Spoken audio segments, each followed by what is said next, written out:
Дэлхийн хэмжээнд дэвтрийн стандартыг Монголд оруулж ирсэн дотоодын 6 цэвлэх үйлдвэр бол Улаанбаатар брэнд хэвлэх үйлдвэр юм.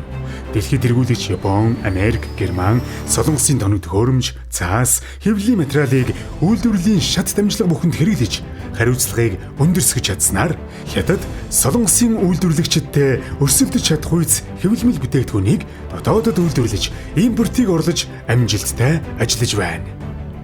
Дэвтрийн цаас хэтэрхий цагаан байвал хүүхдийн нүдэнд сөргөөр нөлөөлж хараамууддаг. Тиймээс хүүхдүүдтэй гэрлийн ойлт ихтэй цагаан цаастаа дэвтэр авч өгөх хэрэггүй юм. Дэвтрийн цаас зузаан байх нь үзгийг хэмнэдэг. Дэвтрийн цаас хэтэрхий нэмгэн байвал бичгэд балаа ууж дараагийн хуудсанд нэвтрэн хуудсыг ашиглах боломжгүй болдог. Түүнчлэн үзгийн хэрэгцээг ихсгдэг байна. Тиймээс хүүхэдтэй зузаан цаастаа дэвтэр хэрэглүүлээрэй. Байгалийн гаралтай будгаар хийсэн дэвтэр сонгох нь чухал юм.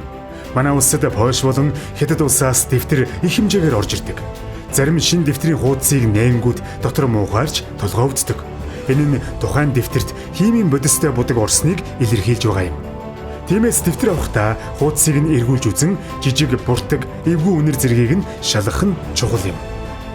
Дэлхийн стандартыг хангаж буй будаггүй цаас нь харшил өгдөггүй, бичгэд нэвчихгүй, мөн бууралттай гэдгээрээ стандартыг хангаж буй цаасыг Улаанбаатар брэнд компани нь Япон улсын зах зээлээс Монголд оруулж, мэдлэгтэй дэвтэр хэмээх брендийн дэвтрүүдээр хэвлэн гаргаснаар Монголын ирээдүй болсон хүүхдүүдийн эрүүл мэндийг нэн тэргүүнд тавин ажиллаж байна.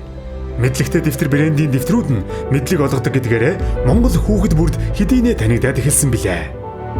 Олон улсын стандартыг хангасан Монголын цор ганц хэвлэх үйлдвэр Улаанбаатар брэнд компани.